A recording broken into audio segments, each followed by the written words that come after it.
बिस्मिल्लाहिर्रहमानिर्रहीम अस्सलामु अलैकुम वरहमतुल्लाहि वबरकातुहू। कैसे हैं आप सब लोग? उम्मीद है आप सब बिल्कुल ठीक होंगे। अल्लाह पाक आपको हमेशा खुश रखे, आमीन सुम्मा आमीन। आज मैं आपके लिए लेके आई हूँ बहुत ही ज़्यादा यमी टेस्टी डिज़र्ट की रेसिपी। इतना मज़ेदार, इतना ज़्यादा टेस्टी ये बनता है कि आप एक बार बनाएंगे इंशाल्लाह आपको इतना पसंद आएगा कि आप बार बार बनाएंगे। और अगर आप कोई पार्टी हो, कोई जैसे मेहमान आते हैं उनके लिए, तो इंशाल्लाह वो इतने खुश हो जाएंगे कि वो आपकी तारीफ़ें ही करते रहेंगे इंशाल्लाह। तो अच्छा, आइए इस रेसिपी को बनाना करते हैं स्टार्ट। लेकिन उससे पहले आपने करना है मेरे चैनल को सब्सक्राइब और मेरी वीडियो को लाइक और शेयर करना बिल्कुल भी ना भूलें। तो आइए रेसिपी को स्टार्ट करते हैं। तो यहाँ देखिए, लिया है मैंने 3 पाव दूध और इसमें मैंने आधा कप चीनी शामिल कर दी है। अच्छा, दूध को मैंने पहले ही थोड़ा बॉईल करके रख लिया था और बस इसको हम थोड़ा पकने देंगे। अब यहाँ देखिए, लिया है मैंने आधा कप जितना दूध, मैंने अलग निकाल लिया था पहले ही। अब मैं इसमें डालूंगी 4 खाने के चम्मच भर के कस्टर्ड पाउडर। मैंने यहाँ वनीला फ्लेवर लिया है, आप चाहें तो कोई भी फ्लेवर ले सकते हैं, आपकी अपनी मर्ज़ी है। अच्छा, अब यहाँ 2 टेबल स्पून लिया है मैंने कॉर्नफ्लोर और इसको हम अच्छे से मिक्स कर लेंगे ताकि इसमें कोई भी लम्स ना रहें। अच्छा, अब ये मिक्स कर लिया है तो हम इसको दूध में शामिल कर देंगे। इस तरह से देखिए शामिल करते जाएंगे थोड़ा थोड़ा, और साथ ही हम चम्मच चलाते जाएंगे ताकि इसमें लम्स ना बने। बस देखिए, साथ साथ हमने इस तरह से विस्क या चम्मच जो भी आप ले लें उसको चलाते रहें साथ साथ। और अब यहाँ ली है मैंने आधा cup whipping cream. Whipping cream से इसका टेस्ट और ज़्यादा मज़ेदार और ज़्यादा इन्हेंस हो जाता है, तो आप ज़रूर शामिल करिएगा। तो बस इसको इस तरह से अच्छे से हमने मिक्स कर लिया है और ये बिल्कुल रेडी है। आप देख सकते हैं इसकी कंसिस्टेंसी कैसी है, और अभी ये ठंडा होकर और भी गाढ़ा हो जाएगा। अच्छा जी, तो यहाँ देखिए मैंने ली हैं 2 पैकेट सवइयों के। तो एक जो पैकेट था उसको देखिए मैंने पहले ही तोड़ के रख लिया था और एक आपके सामने मैंने तोड़ा है।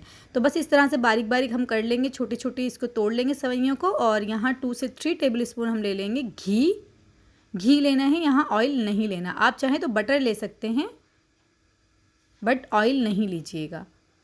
अच्छा जी, तो अब यहाँ पर सवइयों को हमने डाल दिया। अच्छा देखिए, सवइयाँ जो हैं वो मेरी 2 कलर में आ गई, थोड़ी एक डार्क में आ गई, एक लाइट में।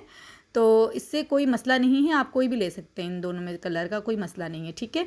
तो बस इसको अब हम बिल्कुल लो फ्लेम पे थोड़ा भून लेंगे। और फिर उसके बाद मैंने इसमें देखें चीनी शामिल कर दी हुई पिसी हुई, और मेरे पास रखी हुई थी तो मैंने इसलिए पिसी हुई शामिल की। आप रेगुलर चीनी जो होती है वो भी इसमें शामिल कर सकते हैं। अब यहाँ थोड़ा थोड़ा जो दूध है वो हम इसमें साथ साथ डालते रहेंगे और इसको ऐसे भूनते रहेंगे। अच्छा, चीनी मैंने यहाँ आधा कप ली है।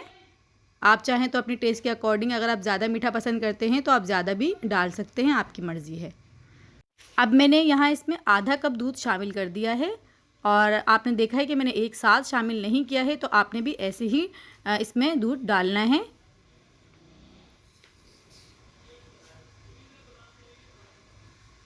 तो ये देखें, अब बस इस तरह से हम इसको थोड़ा और पका लेंगे और ये बिल्कुल फिर रेडी है। बस ये जो दूध है ये खुश्क हो जाए। तो ये देखें, ये बिल्कुल तैयार है। तो बस फ्लेम ऑफ कर देंगे हम। अच्छा जी, तो अब हम इसको असेंबल करेंगे। अच्छा, हमने इसको गरम गरम ही असेंबल करना है। तो यहाँ देखिए मैंने एक ट्रे ले ली है और ये हीट प्रूफ ट्रे है। तो बस हम इसमें पहले डालेंगे सवइयाँ। तो ये देखिए, सवइयों को हमने इस तरह से फैला देना है पहले, और फिर उसके बाद स्पैचुला से या फिर किसी भी बर्तन से आप इसको थोड़ा सा इस तरह से दबा लें। इस तरह से सेट कर लेंगे हम। देखें, बहुत अच्छे से देखें ये सेट हो गई हैं। अब इसके ऊपर हम डाल देंगे कस्टर्ड। तो हमने सारा जो कस्टर्ड है वो इसके ऊपर डाल देना है, और अब इसके ऊपर हम दोबारा से सवइयों की लेयर लगाएंगे। ये देखें, दोबारा से इसके ऊपर हम सवइयाँ डाल देंगे और स्पैचुला से फिर हम इसको हल्के हाथों से दबाएंगे।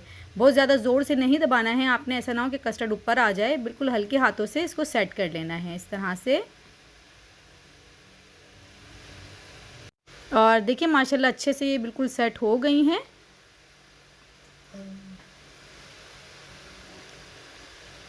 देखें। अच्छा, अब यहाँ देखिए मैंने लिए थोड़े से, मेरे पास पिस्ते थे वो मैंने कट कर लिए हैं, और थोड़े से बादाम थे वो भी मैंने देखिए बारीक बारीक लंबे लंबे कट कर लिए हैं। आप कोई भी ड्राई फ्रूट इसके ऊपर डाल सकते हैं जो आपको पसंद हो। बस देखें इस तरह से हम इसके ऊपर ये लगा देंगे। तो बस देखिए बादाम और पिस्ते जो हैं वो मैंने इसके ऊपर लगा दिए हैं। और यहाँ अब मैंने लिया है थोड़ा सा डेसिकेटेड कोकोनट, यानी पिसा हुआ खोपरा। तो बस इसके ऊपर ये थोड़ा सा हम लगा देंगे, इससे बहुत अच्छा टेस्ट आएगा। और माशाल्लाह से देखिए तैयार है हमारी मज़ेदार सी सेवइयाँ। आप इसे नवाबी सेवइयाँ भी कह सकते हैं, कस्टर्ड सेवइयाँ भी कह सकते हैं। बहुत मज़ेदार ये बनती है, आप ज़रूर बनाइएगा और मुझे फ़ीडबैक ज़रूर भेजिएगा। मिलते हैं इंशाल्लाह नेक्स्ट रेसिपी में। दुआओं में याद रखिएगा। अल्लाह हाफ़िज़।